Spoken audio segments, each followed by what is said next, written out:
इबादत किसको कहते हैं, इबादत কাকে বলে? হযরত হাকিমুল উম্মত মুজাদ্দিদুল মিল্লাত মাওলানা শাহ আশরাফ আলী থানভী রাহমাতুল্লাহ বলেন, ওই কাজকে ইবাদত বলে যেই কাজ বান্দা বান্দি আল্লাহর হুকুমে নবীর তরিকায় করে, এই কাজটার নাম ইবাদত। এই কাজটার নাম। এবার বলেন সূরাতুল বাইয়িনার প্রথম অংশে আল্লাহ কয়টা নির্দেশ দিয়েছে? এক নাম্বার ইবাদত, এক নাম্বার, দুই নাম্বার মুখলিসিনা লাহুদ্দিন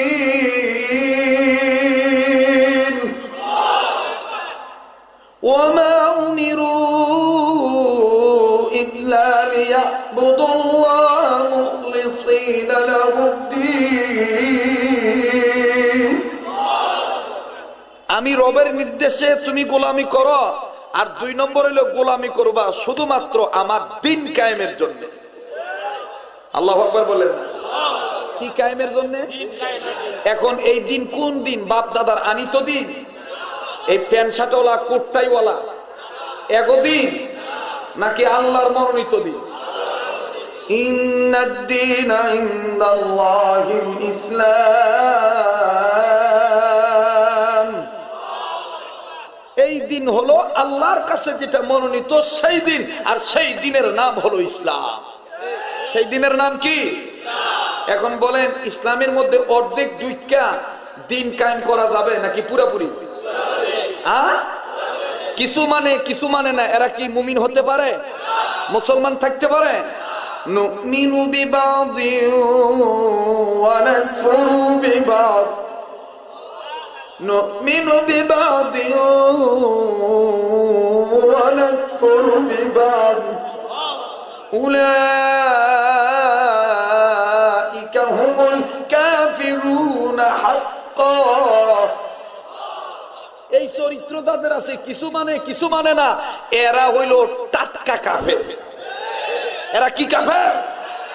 এরা মানে আলেমরা মাদ্রাসা পড়বো, আলেম হইব, কিন্তু এরা মানে না আলেমরা আলেম হয়ে রাষ্ট্র চালানোর অধিকার রাখবে, আলেমরা আলেম হইয়া সমাজের বিচার ব্যবস্থা কায়েম করার যোগ্যতা রাখবে। এরা মানে না যে আলেম হয়ে আলেমরা রাষ্ট্রের নেতৃত্ব দিবে, সমাজের নেতৃত্ব দিবে। এরা মানে যে আমরা কুটওয়ালা টাইওয়ালারাই সমাজের নেতৃত্ব দেব, আলেমরা দিতে পারে না। আমি বলতে চাই এই চিন্তা চেতনা যাদের আছে তাদের ঈমান নাই, তারা বিশ্বাস করে না আল্লাহর কালাম। নারায়ে তাকবীর, নারায়ে তাকবীর, আল্লাহু আকবার। বীর ইসলাম জিন্দাবাদ, কোরআন হাদিসের আলো ঘরে ঘরে জ্বালো, উলামায়ে হক্কানি জিন্দাবাদ। মুহতারাম হাজিরিন, উলামায়ে কেরাম খানকার পীর, রাজপথের বীর। এই কথাটা যারা আসতে বলেন সম্ভবত ভিতরে ভেজাল আছে। বলেন উলামায়ে কেরাম খানকার পীর, রাজপথের বীর। যেখানে উলামায়ে কেরাম দেখবে এখানে অন্যায় হচ্ছে, এখানে জেনার কথা হচ্ছে, এখানে মদের কথা হচ্ছে, এখানে বেপরদা জিন্দেগি যাপনের প্রক্রিয়া চলতেছে, সেখানে উলামায়ে কেরাম ইসলামকে টিকিয়ে রাখার জন্য মৌখিক বাধা দিবে, অন্তরে ঘৃণা করবে এবং সেটাকে প্রতিবাদ করবে। আর প্রতিবাদ করাটাই হলো কাসেম নানুতুবির উত্তরসূরির জিম্মাদারি পালন করা। প্রতিবাদ করাই হলো থানবীর উত্তরসূরি হয়ে জিম্মাদারি পালন করা। প্রতিবাদ করার অর্থই হলো ফেদাইলুল্লাহ আসাদ মাদানির জিম্মাদারি পালন করা। প্রতিবাদ করার অর্থই হলো শাইখুল ইসলাম আল্লামা শাহ আহমদ শফি রহমাতুল্লাহি আলাইহির জিম্মাদারি পালন করা। আর এই জিম্মাদারি পালন করতে যাইয়া যদি জীবন চলে যায়, আমরা আমাদের পূর্বপুরুষদের উত্তরসূরি হয়ে বলতে চাই জীবন দিতে প্রস্তুত আছি। কোন বাতিল ফেরকার কাছে মাথা আনত করে আকাবিরদের ইতিহাসে কলঙ্ক লাগাইতে হবে।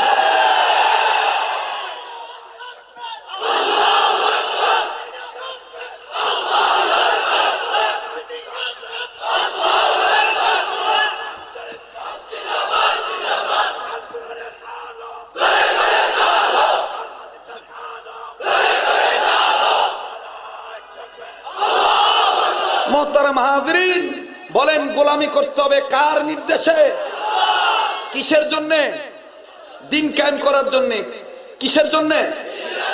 দিন কায়েমের জন্য। কিভাবে? অর্ধেক দুই কেনা পুরাপুরি?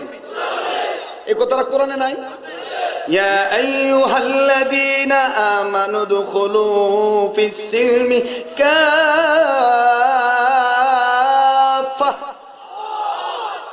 ইয়া আইয়ুহাল্লাযীনা আমানু দুখুলু ফিস-সিলমি কাফা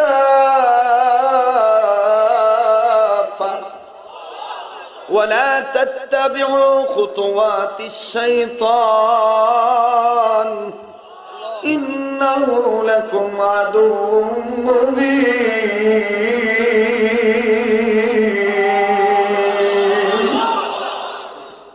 কষ্ট হইতেছে? আমি আর এই 5-10 মিনিট 10-15 মিনিট হাই এর অতিরিক্ত আর সময় আমার দেওয়ার পক্ষে সম্ভব না, আর আপনারাও বুঝি আমার পক্ষে রাজি। হ্যাঁ, কষ্ট হইতেছে? বেজার হইতেছে? ইসলামের মধ্যে পুরাপুরি প্রবেশ করতে হবে ইমানদার হিসাবে নির্দেশ কার? এখন বলেন দিন কায়েমের জন্য ইবাদত করতে হবে আল্লাহর নির্দেশে, নির্দেশ কার? এখন বলেন তো দেখি, দিন কায়েম করতে গেলে দিন সম্বন্ধে এলেম লাগবে কি লাগবে না? আবার বলে লাগবে কি লাগবে না? অনেকে দিনই বোঝে না, অথচ দিনের অপব্যাখ্যা করে। লাকুম দীনুকুম ওয়ালিয়া দীন। হ্যাঁ, দিনের অর্থই বোঝে না, অথচ অপব্যাখ্যা করে ভাই হাদিস কয়। অনেক যেমন কয় বুখারীর হাদিসে আল্লাহ তো নিজেই কইছেন লাকুম দীনুকুম ওয়ালিয়া দীন। এটা বুখারীর হাদিস? কতক্ষণ এটা বুখারীর হাদিস? এটা কোরআন। এই আয়াত কোন প্রেক্ষিতে আল্লাহ নাযিল করছেন? আয়াতের শানে নুজুল বুঝতে হইব না? ও ইতিহাসও জানে না, শানে নুজুল জানে না, আর তরজমাও জানে না, আন্তাজ একটা ফাতালে মাইরা দিল। কথা কোন ঠিক কিনা? যারা বলেন ঠিক কিনা? ওই যে আঙ্গ দেশে এক লোকে কইছিল, এক কথা বুঝাইতে দিয়ে কইছিল, আরে তুই কি কাম করস? হাতে কয় আমি কোম্পানির চাকরি করি। কয় তুই কোম্পানির চাকরি করস, আর 14 গোষ্ঠী বেশি বানিত না আমি মাছ ধরছি। কয় আরে তুই কি কাজ করি? কয় আমি কোম্পানির চাকরি করি। হাতে কোম্পানি বুঝতে কোম্পানি অল্প পানি, হাতে এটা বুঝি এইটা হাতে মারি দিছে। হাতে মারি দি কইতেছে তুই কোম্পানির চাকরি করস, কাম করি খাস, আর 14 গোষ্ঠী বেশি পানিত মাছ ধরি খাইছে সারা জীবন। তুই কারে কি করতে চাস? সে কি কোম্পানি বুঝছনি? যখন বুঝছে বোঝে নাই, ঠিক আজকে তারা দিন নিয়ে নাড়াচাড়া করতে দেয়া উল্টা পাল্টা ফতুয়া দেয়, তারা তো দিন বুঝোই না। কোন কথা ঠিক কিনা? তারা দিন বোঝে? দিন বোঝে না আমার ভাইরা, আমার বন্ধুগণ। আবার বলেন দিন কায়েম করতে গেলে দিনের এলেম অর্জন করতে হবে কি হবে না? দিনের এলেম অর্জন করা প্রাথমিক অবস্থা হালাল হারাম মানা এবং পবিত্রতা শিক্ষা গ্রহণ করা, নামাজ কালেমা শিক্ষা গ্রহণ করা। আমার ভাইরা, এটা ফরজ না নফল? তালাবুল ইলমি ফারিদাতুন আলা কুল্লি মুসলিম। নবীর কথা। কার কথা? তালাবুল ইলমি ফারিদাতুন আলা কুল্লি মুসলিম। প্রত্যেকটা নরনারী, মুসলমান নরনারীর জন্য ইলমে দিন শিক্ষা করা ফরজ। ঠিক কিনা বলেন? আল্লাহ তাআলা দেখেন, আল্লাহ কত জ্ঞানী। আল্লাহু আকবার, আল্লাহু আকবার, আল্লাহু আকবার। আল্লাহ বান্দার অতীত জানে, বর্তমানও জানে, ভবিষ্যৎও জানে। এটা জান নাই আল্লাহ পাক বলতেছেন, এরে যারা ঈমান আনছিলি বুঝছনি, আই মাবুদ তোরারে ডাকি ডাকি কইতেছি। আমার হাটাজারির হযরত আমাকে কাছে নিয়ে বলতেন, তোমার বয়ান আগে ছিল রঙ্গরসে, আর এখন থেকে তুমি বয়ান করবা আকাবিরদের। আমি বলছি হুজুর আর তো সালাম ফাতি নাই। তো হুজুর সবাই রে গায়ের মধ্যে মাথার মধ্যে ফুদিত, আর আমার এটা কি করতো, তুমি আমার সামনে আসো। আমি সামনে দেখতাম, হুজুর বলতো মুখ খোলো, আমি তোমার মুখে ফু দেব। ফুটে দিয়ে বলতেন, দেখেন আহমদ শফি রহমাতুল্লাহ আলাইহি জিন্দা বলি, ফুটা দিয়া মাথাটা চেহারার মধ্যে হাতায় বলতেন, এ জবান এখন থেকে আকাবির আসলাফ বুজুর্গদের কথা বলবে। বুজুর্গদের নজরের বরকত আছে না নাই? ফুয়ের বরকত আছে না নাই? মুহতারাম হাজিরিন, আল্লাহ যে কত জ্ঞানী। সুবহানাল্লাহ, সুবহানাল্লাহ। আল্লাহ পাক বললেন, দিনের পক্ষে থাকলে জাহান্নামে যাবা না, দিনের বিরোধিতা করলে জাহান্নামে যাইবা। আমি মাওলা চাই না ইমান নিয়ে জাহান্নামে যাও, তোমার পুতে যাক এটাও চাই না, তোমার বউ যাক এটাও আমি চাই না। আমি আল্লাহ পাক দরদ করি তোমার ইমান, তোমরা ইমানদারদেরকে ডাক দিয়া বললাম ইয়া আইয়ুহাল্লাযীনা আমানু কু আনফুসাকুম يا أيها الذين آمنوا قوا أنفسكم وأهليكم نارا وقودها الناس والحجارة يا أيها الذين آمنوا أنفسكم وأهليكم نارا وقودها الناس والحجارة আমার বাইরা আমার বন্ধুরে কোনো দিকে কোনো খেয়াল নাই। দেখেন যদি কি দিলটা নরম হয়নি, এক ফোঁটা চোখের পানি পড়েনি। এই ময়দান আর সাধারণ ময়দান নাই, এই ময়দানটা আল্লাহ ওয়ালাদের ময়দান হয়ে গেছে। এ বন্ধু আমি আমার নাকে আল্লাহ ওয়ালাদের গান পাইতেছি। এই ময়দানটার মধ্যে আল্লাহ ওয়ালাদের রুহানি তাওয়াজ্জু আসিয়া গেছে। বাদানো আমি আপনি যা চাইব তাই পাইব। আমার বন্ধুরে কার কি গুনাহ আছে আমার জানা নাই। গুনাহ মাফের জন্য একটা ডাক দেন না, আওয়াজ বড় করে দিয়ে বলেন না আল্লাহ, আবার বলেন না আল্লাহ। বাজান কেউ কারো দিকে তাকাইবেন না, নিজের দিকে নিজে তাকাইয়ে। মান আরাফা নাফসাহু ফাকাদ আরাফা রাব্বাহু। যে নিজেরে চিনলো সে আমার আল্লাহরে চিনলো, যে নিজেরে চিনে নাই সে আমার আল্লাহরে চিনে নাই। এ বন্ধু এ বাবাদিরা, তোমার কবরে তুমি যাইবা, আমার কবরে আমি যাব। আমার কবরে তুমি যাইবা না, তোমার কবরে আমি যাব না। বাদা নিজের নিয়ে নিজে চিন্তা করা চাই। আমার মাবুদ কত দয়ার মাবুদ। আমার মাবুদ বললেন ও ঈমানওয়ালারা, তোমরা নিজেরা জাহান্নামের আগুন থেকে বাঁচো, নিজেদের অধীনে যারা আছে তাদেরকেও জাহান্নামের আগুন থেকে বাঁচাও। হাকিমুল উম্মত মুজাদ্দিদুল মিল্লাত মাওলানা শাহ আশরাফ আলী রাহমাতুল্লাহি আলাইহি হযরত এই আয়াতের তাফসীর করতে যায় লেখেন, আল্লাহ পাক চান না ঈমানদাররা জাহান্নামের আগুনে জ্বলুক। এ বন্ধু এই আয়াতের তরজমা শুনিয়া আমাদের কত আকাবির আসলাফ বুজুর্গরা মানছেন, কত বুজুর্গরা কান্নাকাটি করছেন। আজকে তোমার আমার চোখে পানি নাই, আজ তোমার আমার কান্না নাই। কান্না না আসলো কান্নার ভান ধরা। এ বন্ধু মুহাম্মদুল্লাহ হাফিজ হুজুর বলেন, প্রায় সময় আমাদের উস্তাদ আব্দুল্লাহ পাহাড়পুরি রহমতুল্লাহ আলাইহি বলতেন, চোখের পানিরে পুঞ্জি বানাও, দুনিয়া এবং আখিরাতে কোনো পুঞ্জির অভাব হবে না। বাদান আজকে তোমার আমার কান্না নাই, আজ তোমার আমার চোখে পানি নাই। কিন্তু দেখো বাদান আকাবির আসলাফ বুজুর্গরা কেমনে কাঁদছেন, জাহান্নামের কথা শুনিয়া কেমনে কাঁদতেন। করাচির হযরত হাকিম মুহাম্মদ আক্তার সাহেব রহমাতুল্লাহ আলাইহি মহিউস সুন্নাহ আমাদের দাদা হুজুর আবরুল হক রহমাতুল্লাহ আলাইহির কথা নকল করে বলেন, আবরুল হক রহমাতুল্লাহ আলাইহি থানবীর কথা নকল করছেন। থানবী রহমাতুল্লাহ আলাইহি হাজী আমদাদুল্লাহ মুহাজির মক্কির কথা নকল করছেন। হাদিস রহমাতুল্লাহ আলাইহি আমার বন্ধুরে কারি মৌলভী নূর মোহাম্মদ মিয়াজি জানজানবী রহমাতুল্লাহ আলাইহির কথা নকল করছেন। এ বন্ধু এ বাবাজি ঢালকানগর হযরত এই কথাটা প্রত্যেক বয়ানী ভাবে বলে, জাহান্নাম জাহান্নাম জাহান্নাম। এই জাহান্নাম থেকে বাঁচার জন্য চেষ্টা করা চাই।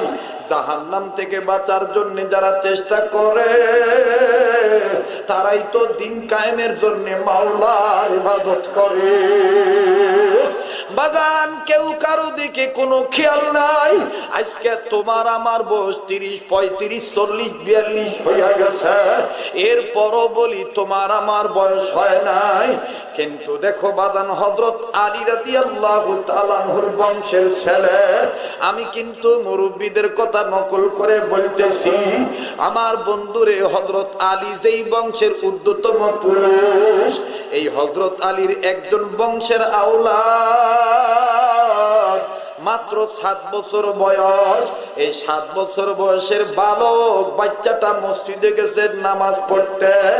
নামাজ আনতে সব মুরব্বীরা বের হয়ে গেল, কিন্তু এই বাচ্চা মানুষটা কেবলামুখী হইয়া আমার মাবুদের কাছে হাত তুলিয়া কান্দে আর ডাক দিয়ে বলে, মাবুদ আমারে তুমি জাহান্নামের আগুন থেকে বাঁচায় নিও।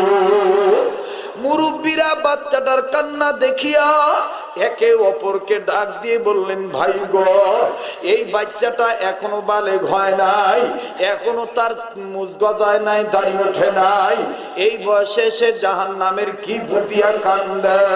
কানতে কানতে কানতে কানতে আমার বন্ধুগণ নিজের বুক ভিজা ফলাইছে। এবার মুনাজাত যখন শেষ হইল, মুরব্বীরাই বালকের কাছে আসিয়া ফের মসজিদে প্রবেশ করিয়া বালকটাকে জড়ায় ধরে বলে, আব্বু এই বয়সে তুমি কি বুঝা জাহান্নামের ভয়ে কান্দো? এই বালক ডাক দিয়ে বললেন, মুরব্বীরা আমি 2 কারণে জাহান্নামের আগুনের ভয়ে কান্দি। নাম্বার 1, আমি পবিত্র কোরআনুল কারীম তেলাওয়াত করতে যাইয়া যেদিন এই আয়াত পড়ছিলাম, ইয়া আইয়ুহাল্লাযীনা আমানু কু আনফুসাকুম ওয়া আহলিকুম নারা ওয়াকুদুহান নাস ওয়াল হিজারা। যেদিন আমি এই আয়াত তেলাওয়াত করছিলাম, এই আয়াত তেলাওয়াত করার পর তরজমা বুঝা আমি বুঝতে পারছি দৌলতে ঈমান অর্জন করার কারণে আমার বাবার চাইতে, আমার মায়ের চাইতে, আমার বংশের মুরব্বীর চাইতে আমার মাওলাই আমারে বেশি ভালোবাসে। কারণ আমার মাবুদ চায় না যে আমি জাহান্নামের আগুনে জ্বলি। আমার মাবুদ চায় না ইমানদার বান্দারা জাহান্নামের আগুনে জ্বলুক।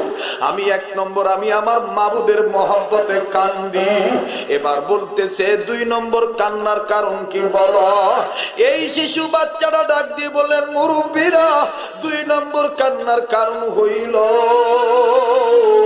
ওই একই আয়াতে আমি নজর করে দেখছি, ওয়াকুদুহান নাস ওয়াল হিজারা। ও মুরব্বীরা, ওই একই আয়াতের মধ্যে আমি নজর করে দেখছি আমার মাবুদ বলছেন জাহান্নাম ওই আগুন থেকে বাঁচো, যে আগুনের লাকড়ি হবে মানুষ আর পাথর। আমি মানুষ শব্দ দেখিয়ে কান্দি। মুরব্বীরা ডাক দিয়ে বলেন, বাবারে এই মানুষ তো বড় বড় মানুষের কথা বলা হয়েছে, তোমার মতন নাবালেগ বাচ্চার কথা বলা হয় না। এই বাচ্চা ছেলেটা ডাক দিয়ে বলে, মুরব্বী আমি এই না শব্দের ব্যাখ্যা তালাশ করে পাইছি আমার মায়ের রান্না করার কাজে। আমার মা যখন রান্না করত চুলার মধ্যে লাকড়ি দিয়া আগুন ধরাইতো, আমি আমার মায়ের নজর করে দেখতাম আমার মা কোনদিন আগুন ধরাইতে যাইয়া বড় লাকড়ির গায়ে আগে আগুন ধরাই নাই, ছোট ছোট লাকড়ি আগে চুলার মধ্যে দিত। ওই আগুনটা দাউ দাউ করে যখন বাড়ত তখন আমার মা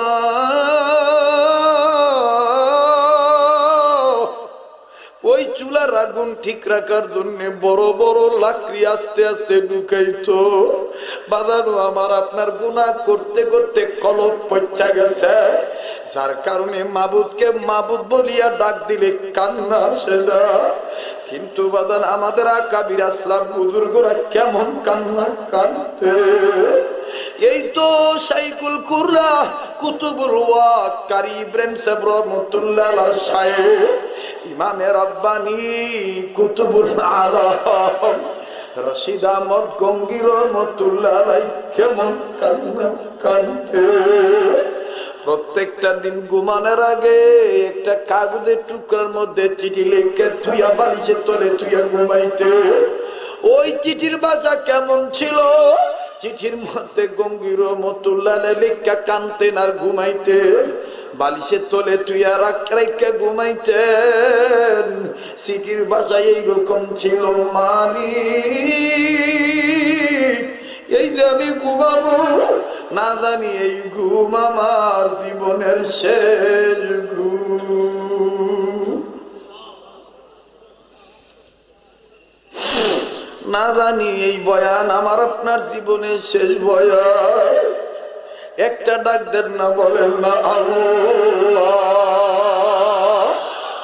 দেখো বাবা, আল্লাহ বলতে যার মজা লাগে বুঝিয়ালো আমার মাবুদের সাথে তোমার প্রেম ভালো আছে। যার আল্লাহ বলতে মজা লাগবে বুঝালো আমার মাবুদ তোমারে মাফ করিয়া দিছে। যার আল্লাহ বলতে ভালো লাগবে বুঝালো আমার মাবুদ তোমার মা বাবার কবর আযাব বন্ধ করিয়া দিবে। একটা ডাক দাও না, ইশক নিয়া মায়া লাগা প্রেম নিয়া বলো না আল্লাহ। দেও না, ডাক দাও না, বলো না আল্লাহ।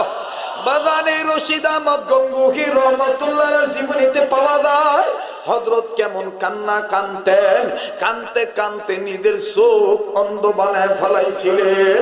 মুরিদেরা কাছে যে কয়, হুজুর এইভাবে কান দিয়া চোখ অন্ধ বানাইলেন, আপনি কি কোনোদিন কবর আযাব নিজের চোখকে দেখছেন?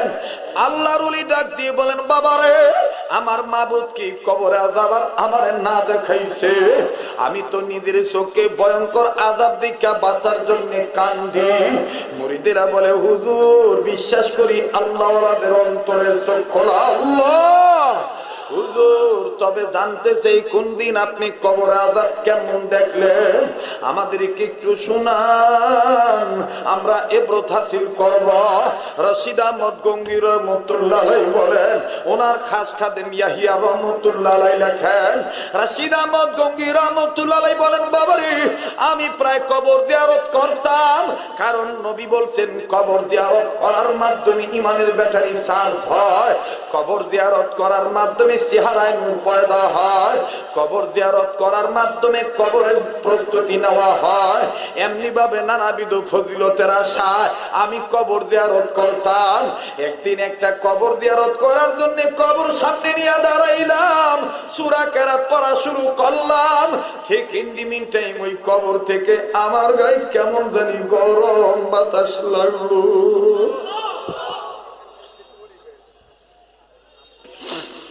এই গরম বাতাস লাগার পর,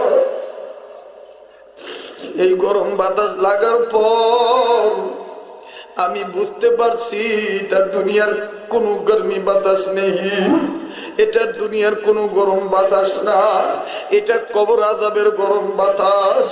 আমি আমার মাবুদকে ডাক দিয়ে বললাম, মাবুদ তুমি যদি আমার বাতিনি চোখ খুলিয়া দিতা, আমি আমার অন্তর চোখ দিয়া কবরের মধ্যে দেখতাম এই লোকটা কেমন আছে। আমার মাবুদ আমার বাতিনি চোখ খুলিয়া দিল, আমি আমার কলবের চোখ দিয়ে কবরের মধ্যে নজর দিলাম, নজর দিয়া দেখি কবর আর কবর নাই, পুরাটা কবরের মধ্যে খালি সাপ আর সাপ। সাপগুলি লোকটার এমন ভাবে দংশন করে কলিজা ছিদ্র করে ঢুকে যায়, লোকটার বডি থেকে গোস্ত কামড় দিয়া ছিঁড়ে, আবার বান্দাটার নাকের ফুটা দুইটা, এক নাকের ফুটা দিয়া বিষাক্ত সাপ মাথা ঢুকে দিছে, আর এক নাকের ফুটা দিয়ে বান্দাটার মাথার মগজ মুখে করে সিনে নিয়ে বাইর হইছে। এইভাবে লোকটা সহ্য না করতে পারিয়া এই কবরওয়ালা চিৎকার দিয়া বলে, মাবুদ ও আল্লাহ, আগে যদি জানতাম জাহান্নামী হইয়া কবর আইতাম না। আল্লাহ, দুনিয়ায় কি আমার কোন ছেলে মেয়ে নাই? এরা কি আমার জন্য একটু কাঁদতে পারে না? এরা কি আমার জন্য মাবুদের কাছে একটু মাপ চাইতে পারে না? আল্লাহ বাজানো এই হরুয়া এলাকায় এই মুহূর্তে কে জানি মা হারায় বইছ, কে জানি বাবা হারায় বইছ। কার বাবা কার মা যেন কবর থেকে কান্দার বলে পুত্রে মাহফিলে গেলি আমরা লাগি কান্দি না বাবা। ও বাবা, কবর আইসা খবর পাইছি দুনিয়ায় যদি কোনো ছেলে মা বাবার জন্য কান্দে, মাবুদের কাছে মাপ চায়, ছেলে মেয়ের চোখের পানি উছিলা বাপ মার কবর আযাব আল্লাহ মাফ করিয়া দিবে। বাদান, আমি জানি না কার মা নাই কার বাবা নাই, একটু মা বাবার দরদে দরদি হইয়া মায়া লাগা একবার বলস না আল্লাহ, আবার বলো না আল্লাহ। বাদান, আল্লাহ পাক বলেন, ইয়া আইয়ুহাল্লাযিনা আমানু কু আনফুসাকুম ওয়া আহলিকুম নারা, ও ঈমানওয়ালারা, তোমরা নিজেরা জাহান্নামের আগুন থেকে বাঁচাও, নিজেদের অধীনে যারা আছে তাদেরকে জাহান্নামের আগুন থেকে বাঁচাও। হাকিমুল উম্মত থানবী রাহমাতুল্লাহ আলাইহি লেখেন, উম্মতে মুহাম্মদীদের জাহান্নাম থেকে বাঁচার মাধ্যম হলো দ্বীনি শিক্ষা ব্যবস্থা, মাদ্রাসা শিক্ষা ব্যবস্থা, মক্তব শিক্ষা ব্যবস্থা। শামসুল হক ফরিদপুরী রহমতুল্লাহ আলাইহি লেখেন, উম্মতে মুহাম্মদীদের জাহান্নাম থেকে বাঁচার পথ হলো 4টা। নাম্বার 1 আলেম হওয়া, নাম্বার 2 আলেমের ছাত্র হওয়া, নাম্বার 3 আলেমের কথা শোনা, নাম্বার 4 আলেমকে মহব্বত করা। ও বাজান, আলেমের ছাত্র হইল আল্লাহ তার বাপের মাফ করিয়া দেয়। ইমামে ফখরুদ্দিন রাজি রহমতুল্লাহ আলাইহি তাফসীরে কাবীরের মধ্যে মুসান্নিফ হইয়া লেখেন, আল্লাহর পয়গম্বর মুসা কালিমুল্লাহ রাস্তা দিয়া যাচ্ছিলেন, কবর দেখলেন, ভয়ঙ্কর আযাব হইতেছে। পয়গম্বর মুসা কাউকে কিচ্ছু বললেন না, নিজে নিজের কর্ম শেষ করে আবার ওই রাস্তা দিয়ে আসতেছেন। আসার পরে নজর করে দেখি একটু আগে যে কবর আযাব ছিল এখন আর ওই কবরে কোনো আযাব নাই, কবরওয়ালা জান্নাতের বিছানায় ঘুমায়। আল্লাহর পয়গম্বর মুসা ডাক দিয়ে বললেন, আল্লাহ, একটু আগে কবরওয়ালার কবর আযাব ছিল, এখন কেন আযাব নাই? কোন উসিলায় তারে মাফ করিয়া দিছ? আমার মাবুদ ডাক দিয়ে বললেন, মুসা, এই কবরওয়ালা গুনাহ করিয়া কবরে গেছে, কিন্তু দুনিয়ার মধ্যে একটা বাচ্চা রেখে গেছে। এই বাচ্চাটাই এতদিন কথা বলা শিখে নাই, ইদানিং কথা বলা শিখছে। কথা বলা শিখার পর তার মা তারে নিয়ে মাদ্রাসায় ভর্তি করে দিছে। মাদ্রাসায় ভর্তি হওয়ার পর মাদ্রাসার বড় হুজুর, মক্তবের বড় হুজুর এই বাচ্চাটাকে সর্বপ্রথম সবক পড়াইছে, বিসমিল্লাহির রহমানির রহিম। মুসা, তুমি বলো, যেই মাসুম বাচ্চা বলতে পারে আমি আল্লাহ রহমান আল্লাহ, আমি আল্লাহ রহিম আল্লাহ, আমি রহমান আল্লাহ রহিম আল্লাহ হইয়া কেমনে পারি তার বাপের কবরে আযাব দিতে? আমি মাওলা বাচ্চাটার এই সবক শুনিয়া তার বাবার কবরে আযাব মাফ করে দিছি। বাদান আর লম্বা নয়, আল্লাহ যদি বাঁচা রাখেন ভবিষ্যতে দেখা হবে। তবে 2-4-5 মিনিট ছোট্ট একটা আবদার করব বাবা। এই ময়দানের মধ্যে আপনারা অনেকেই মাদ্রাসার জন্য ইতিপূর্বে লক্ষ লক্ষ টাকা লেখাইছেন এবং দিয়েও দিছেন। আপনাদের মহাব্বতের কারণে, দানের কারণে এই মাদ্রাসাটা চলতেছে, ভবিষ্যতেও চলবে। আপনাদের দান এবং দোয়া দুইটারই প্রয়োজন। আজকে আমার বন্ধুরি, আমি লম্বা চূড়া কোনো কালেকশন নয়, আমি ছোট্ট একটা আবদার করব। 30 পারা কোরআন শরীফকে মহব্বত করিয়া আমার বন্ধুরে আমার হাতটার মধ্যে, যেই হাতটা দিয়া বারংবার আমার মাহবুব একের অধিকবার কাবা ধরাইছেন, যেই হাতটা শাইখুল ইসলাম আল্লামা শাহ আহমদ শফি রাহমাতুল্লাহ আলাইহির নজরের হাত ছিল, যেই হাতটা বর্তমান আল্লাহ ওয়ালাদের মহব্বতের হাত, এই হাতটা বাজান আমি আপনাদের কাছে বিছাইয়া এই হুরুয়া মাদ্রাসার জন্য ছোট্ট একটা আবদার করব। 30 পারা পারা কোরআন শরীফের পক্ষে বাজান এই ময়দানের মধ্যে মা বাবার দরদি হইয়া এমন কোন বন্ধু আছেন বাবা 30,000 টাকা আমার বন্ধুরে 1,000 টাকা নগদ আমার হাতে দিবেন বাজান, এমন কোন বাজান এই জায়গায় আসেননি হুজুর আমি 1,000 টাকা আপনার হাতের মধ্যে দিচ্ছি নগদ, আপনি আমার জন্য দোয়া করবেন।